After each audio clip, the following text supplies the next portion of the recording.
If you join us at noon, you probably didn't get the recap of this. If you saw this morning's copy of the Houston Post or Houston Chronicle, you read about a long 13 hours for a little 7-year-old girl who is about 4 feet tall and weighs 70 pounds by the name of Latricia Reese. Latricia was caught in floodwaters out around her home day before yesterday and was absolutely just taken right into a storm sewer where she was there for some 13 hours. Divers were sent to try to rescue her, but they couldn't get through. It was the floodwaters were just going too strong. They couldn't get to her at all. The hole was filled with water, and it was rushing in so fast that they just couldn't get to her and assumed that it was too late.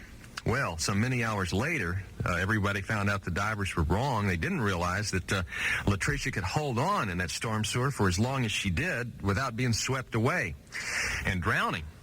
So, as the hours went on, Latricia was hanging on for dear life. I have 2 gentlemen here who rescued Latricia some 13 hours later. Now, these gentlemen work for a company called Kensel Industries. Tim Gabrish, did I get your name pronounced right this time? That's very close. Is it Yeah. how it? Gabrish. Gabrish? Yeah. Okay, and your friend here is Bartimiano Garcia? How are you doing? I do pretty good. Come on over here and talk to us. It's fine. You haven't been on radio before, have you? Not me. No? Where are you from? I'm from Mexico. Are you?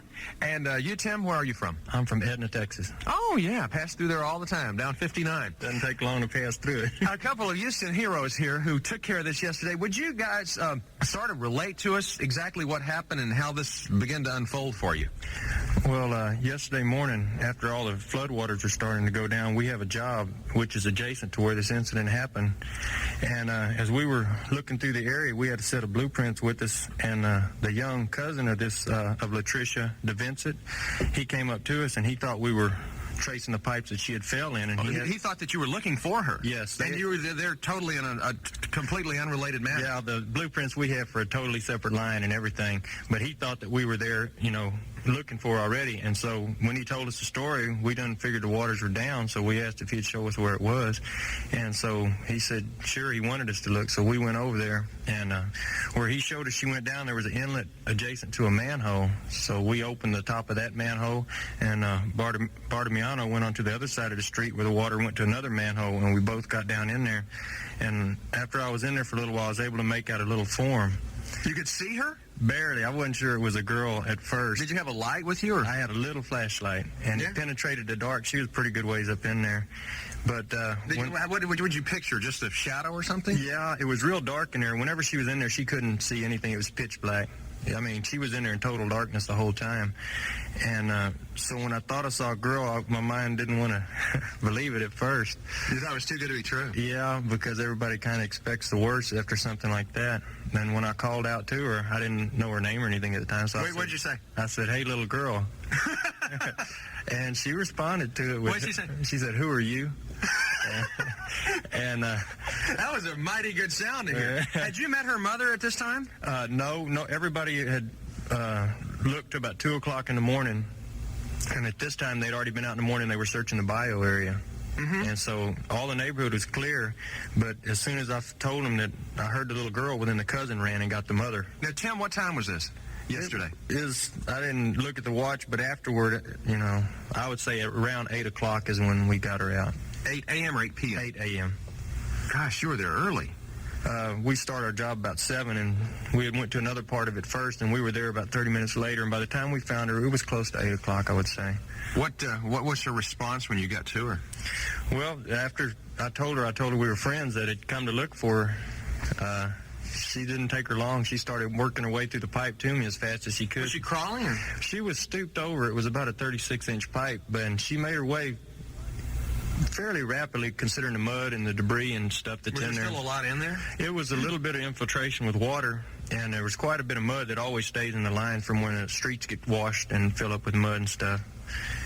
To our listeners who might have just joined us, we're talking to two gentlemen who made a great rescue of a little 7-year-old girl by the name of Latricia Reese. She spent 13 hours underground in Houston in the storm sewer is exactly what it was. Yes, sir, that's it. Tim Gabrish from Edna, Texas, and we also have Bartimiano Garcia here with him. Both of you were in the storm sewer looking for her at the time? Yes, sir. We were in separate manholes. I was in the one that was closest to where she went in the pipe at, and he was in one farther downstream.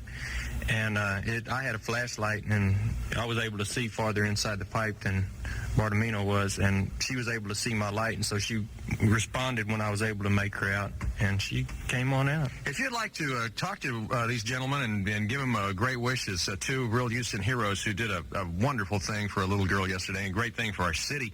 Our number is 390-KFMK if you'd like to say hi to some of our listeners, and I'm sure there's some that have feelings that would like to share with you for what you did for this little girl. You see the phones are ringing already? Put on your headphones here just a second. Would you like a pair? Go ahead and put them on. That's the only way you're going to be able to hear our caller. This is KFMK. Hello. Hi. Hi there. Who are we talking to? My name's Dolores Peterson. Hi, Dolores. So you're talking to Tim right now. Well, I wanted to tell those guys that I hope they're around if my sons ever get in trouble. Well, thank you. You never know when it's going to happen. These two gentlemen were at the right place at the right time. Isn't it wonderful? You know, and it's hard to believe that the fire department divers gave up so quickly, and I can understand in a way, but from what I understand, I'm real frustrated if I were the mother of the child. Well, I'm sure there was a tremendous amount of fear and frustration going on, and I understand though there was a lot of floodwaters that they were dealing with at the time. Yeah, can you imagine? The little girl has to have this enormous will to live that we all innately supposedly have, but you have to give her so much credit for hanging on all that long time by herself like that. So it's just wonderful, and I as a mother, I would like to tell the two guys, you did great. You did great. Thank you. That means a whole lot. Thank you. 390-KFMK if you'd like to send some wishes out to these two guys. KFMK, this is Johnny Goyen. Hi, I just would like to say that they did a good job, and we're real proud of them. Both of them. We sure are. Who are we talking to? Hollywood Doctors at the Galleria. Thank you so much. Have a good day. When we were listening to all those weather reports and watching TV, listening to Troy Kimmel's weather on KFMK that night, no idea that this little girl was hanging on for life.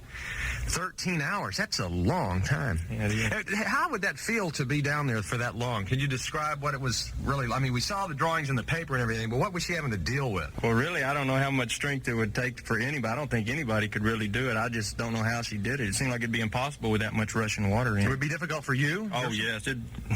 I don't think anybody could go through that and plan on living through it. KFMK, this is Johnny Goyen. Hello? Yeah, Johnny? Yes. I just wanted to say, make a comment here on those two brave young men that in this day and time when all you see in the news and all you hear on TV is drugs and the turmoil in China and burning the flag, that it is so enlightening to have two fine, upstanding young men like that show up when they were needed, and they should be commended highly, and God bless the both of them. Thank you. What's your name, sir? Sammy. How difficult was it to get in there in the first place? It must have happened so fast. Whenever the floodwaters get that strong, it's all surging to the lowest point. And whenever they're swimming in a ditch, if they lose their balance in any way, the water is going to take hold of somebody, especially that small. And so I imagine that once she slipped and lost her balance, the water just took over. Let's go to Kay in Brazoria. Hi, Kay. You're on KFMK. Johnny, I'd just like to say to both of these men that what they did by going in to rescue the little girl, by not because that they had to do it, but because of the love and the concern for another person, is what makes this world a more beautiful and a better place to live. Because of people like you, I'd just like to say thank you and that we love you for what you did, and God bless you and yours. Thanks for the call, Kay. Let's go to Dorothy, who's holding in Southwest Houston. Hi, Dorothy. Hi. I just wanted to say bravo to the two men. That was a very brave thing they did, saving that young girl.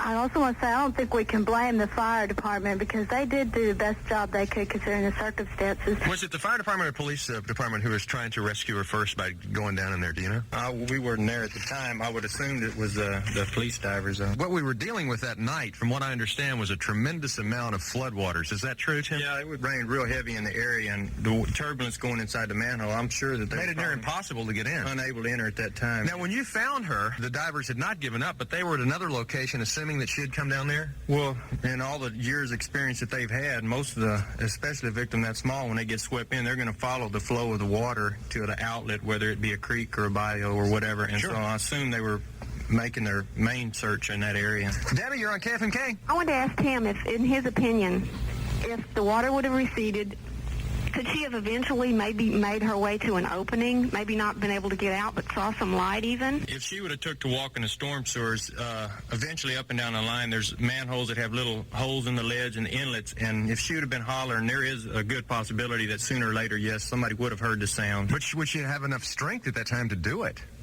after 13 hours? That I don't know. When she came to you, how was she weak?